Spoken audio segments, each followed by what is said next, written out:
Continuamos en Perfil, estamos conversando con el coordinador político nacional de Voluntad Popular. Venimos tratando en estos minutos del tema de las elecciones primarias para la escogencia del candidato presidencial de la oposición.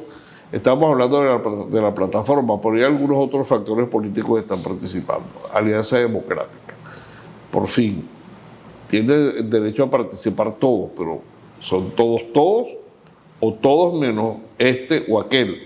Porque Acción Democrática, por ejemplo, dice que son todos menos la alianza, menos los alacranes. Y hay otros partidos políticos como COPEI que dice somos todos, pero menos los dos COPEI que no nos respetan a nosotros. Entonces, ¿cómo se va a manejar eso? Mira, eso está en el debate todavía. Parte de que el reglamento no haya terminado de salir, ¿no? Tiene que ver con esa discusión que todavía se están dando. Hay personas que manifiestan de que debe darse una declaración de principios para que aquel que esté dispuesto a participar en estas primarias de la plataforma unitaria, bueno, esté dispuesto a asumir como tal. Y quizás eso pueda ser la piedra de tranca de más de uno, que pueda tener algún tipo de nexo o compromiso para quienes hoy en día gobiernan y están al frente de este poder de facto en Venezuela. Así que, bueno, forma parte de la discusión. Más, sin embargo, no es el epicentro de la discusión. El epicentro de la discusión está en que sea una primaria pues lo bastante amplia, ¿no? Que pueda involucrar al país, pero que también pueda ser lo bastante cautelosa para no permitir su boicot. Porque hoy en día el gran negocio, por así decirlo, de quienes gobiernan en Venezuela, que es una minoría organizada, es fraccionar a la gran mayoría de los venezolanos. Y eso significa entonces deslegitimar a la primaria. Eso significa entonces hacerla de dudosa procedencia sus resultados ante el electorado. Eso significa torpedearla lo más que pueda para que no puedan ir con un solo candidato. Entonces, bueno, se presentan actores. Yo sí creo, a mí no me gusta generalizar. Yo creo que eso es muy negativo. Yo creo que hay actores comprometidos ya con el poder de facto, pero muchos de sus seguidores o no lo saben, ¿no? En su gran mayoría, y te apuesto que no están de acuerdo en el caso de que así sea. Entonces, ante esa situación que se presenta, yo soy de los que consideran, mira, vale, bueno, la pregunta tendría que hacérsela a ellos. Habría que preguntarle a quienes están al frente de esas tarjetas, que son tarjetas judicializadas, ¿no? Que tuvo que intervenir el poder judicial de la Administración de Justicia en este país para decir que esta tarjeta le pertenecía a un representante, estos símbolos a otro, y no la militancia como tal. Ahí se da la primera violación al respecto. Ante esa situación anómala que allí se presenta, entonces la pregunta sería entonces, quienes están al frente de las tarjetas de ADEO, de COPEI, o de Voluntad Popular, o de tantas otras, ¿usted estará dispuesto a participar en unas primarias en la plataforma unitaria democrática, donde están los representantes genuinos de esos partidos, o los que según ellos dicen ser los representantes que tienen la militancia? Entonces la pregunta sería al contrario, preguntarle a ellos, ¿ustedes estarán dispuestos a participar en la plataforma unitaria democrática que han sido pues tan criticadas, pues, por supuesto por estos sectores? Porque nosotros estamos en este momento diseñando un método que sea lo bastante amplio, donde puedan participar actores, ¿no? Desde los que se pueden ver y hablo comillas como los más radicales, ¿no? Por así decirlo, hasta los que son un poco más flexibles, pero que al final del día pues pueda verse allí lo variopinto de la oposición venezolana y pueda emerger allí la persona que pueda unificar y amalgamar alrededor de una idea a todos los venezolanos de cara a esa elección presidencial. Entonces, pensar que, por ejemplo, una de las cosas que tiene que garantizar esas elecciones primarias es el tema de la credibilidad y la sostenibilidad del discurso que acompañe desde el punto de vista unitario, considerando que ese podría ser el hándicap negativo y al que pretenden justamente ejemplarizar para que esas elecciones sean exitosas.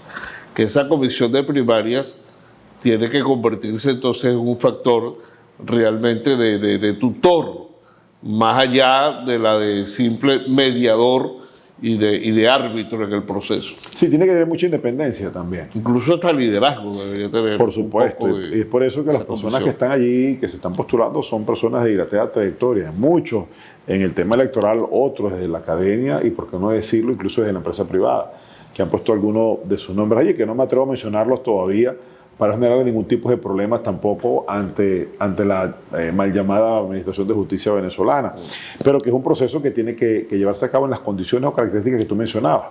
El mayor capital de cualquier dirigente político o institución política tiene que ver con la credibilidad.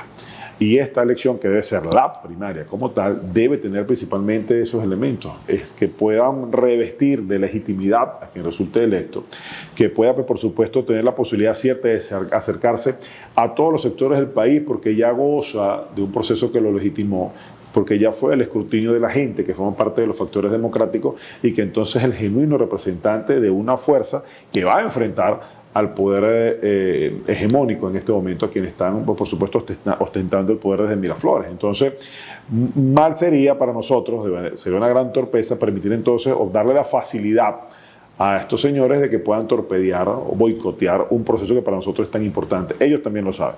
Ahora, un punto importante, sobre todo la postura de Voluntad Popular, ¿CNE o no CNE?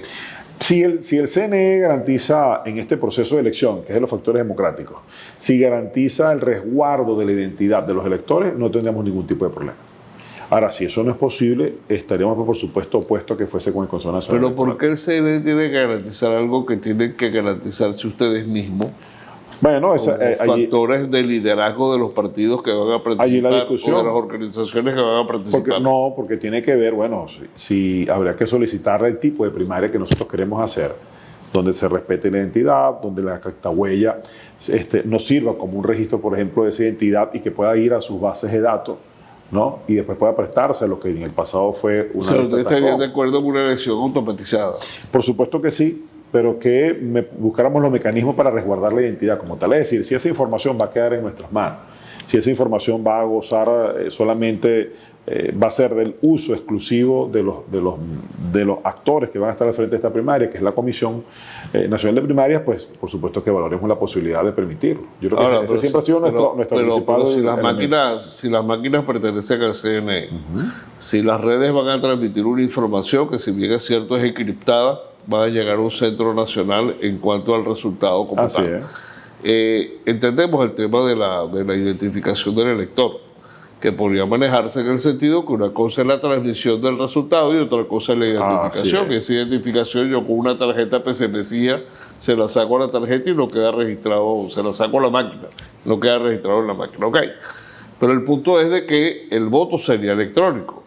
Y María Corina dice que no, que ella no acepta esas condiciones. Bueno, pero habría que evaluar, estar en ese debate. La verdad es que para nosotros lo primordial es el resguardo de la identidad del elector.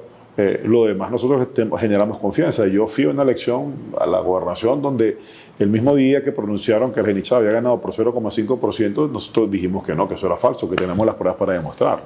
Hay mecanismos para uno hacerse esas pruebas hoy en día que te lo ha brindado casualmente el propio órgano electoral. Ahora, precisamente usted tocó un aspecto muy importante. Usted demostró que desde el punto de vista de la presencia de los testigos en las mesas de votación es donde radica justamente la credibilidad y la transparencia del proceso en cuanto a los actores que están participando. Claro, en eso y en la participación del propio ciudadano. Porque la mayoría de los opositores no tienen ese punto de vista. Sí, no. Bueno, nosotros venimos de un hecho reciente. Cierto. Y además que lo pudimos demostrar. Yo recuerdo que el 22 de noviembre teníamos en nuestras manos ya el 94% de las actas en físico y tenemos casi la totalidad en digital por aquel código QR. Eso nos permitió a nosotros totalizar en caliente y presentar, mira, aquí están los resultados.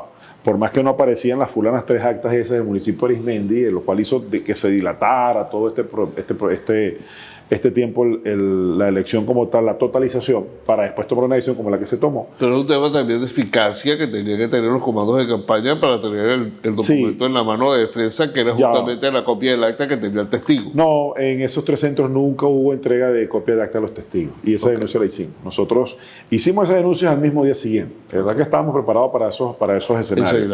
Y hoy en día, bueno, y la pregunta que tú hacías, bueno, yo creo en ese voto. O sea, yo creo que lo que tú metes allí sale, después que ha sido auditado, revisado, que es donde nuestros técnicos pues tienen que formar parte de todo esto. Y en el mismo proceso, recuerda que el problema aquí no es tanto... Y que está resguardado, o sea, está en físico. Es que el problema no es el fraude, es el proceso en sí mismo y el ventajismo que eso conlleva. Y es por eso que te digo que tan importante es el testigo como la participación del ciudadano.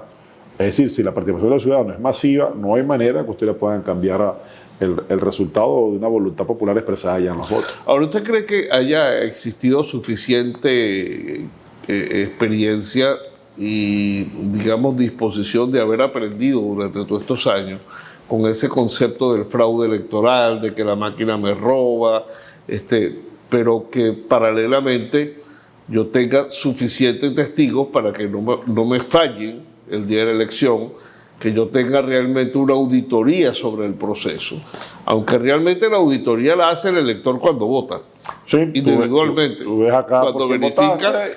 y ratifica el voto como tal. Pero vamos al plano de respetar las posibles dudas. Si no hay testigos, no hay garantía de vigilancia del proceso.